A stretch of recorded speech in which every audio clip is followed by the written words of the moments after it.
Well, we're diving back into UI today and presents a few conundrums and a multiplicity of choices. So, I'll show you what I'm talking about.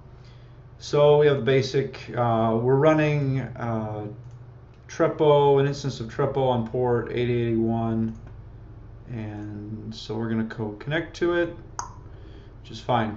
So we have person A, spouse, and child. These two are in another repository. So I don't have cross repository. Well, I do have it working, but it fails because I don't have the 8082 repository going. But this works, where you switch between them. Child 2, spouse, person A, things like that. You'll notice that I also don't have births and deaths set and things like that. So here's the dilemma I've got. Right now I make one call for the center person and I grab all of the surrounding people. Except for when they're in another repository, I was originally going to do that in the browser. Which I still can. But I also run into a situation where if I click on spouse, I have to make a call to spouse. So, I think I just realized the answer. What I'm going to have to do is when I click on this person and get the information, I'm going to have to update this person's birth and death information. Yeah, because right now it's all question mark because it's set.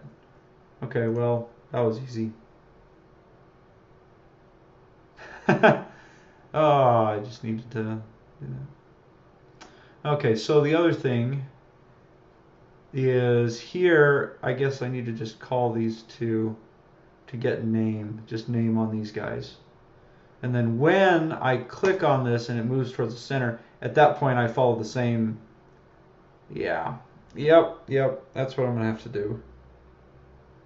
It's so clear when you try to just explain it to the camera. So I did that. I also did this. You'll see the name is there. I haven't put in this event timeline yet. I'm making the call and getting everything back, but I haven't calculated how to put things on, because I'm running into a situation where if I need to find a general purpose algorithm that I can use to figure out where stuff goes, on here. If I don't have a death, how far over do I go? Do I reserve this last 10 degrees for death and burial? This first 10 for birth? Things like that. Do I do that? Where do I put in marriage? I guess I could do that. I guess I could use -80 to 80 as the regular timeline, and then put births in that last little and deaths in the last little area, unless they have. So I'm going to say if the first thing is a birth, go all the way to -90. Otherwise, start at -80. Yeah, that's what I'm going to have to do. And then distribute them from -80 to 80 degrees. And then if you have a birth that does not have a date, do you put it in the center with all of the other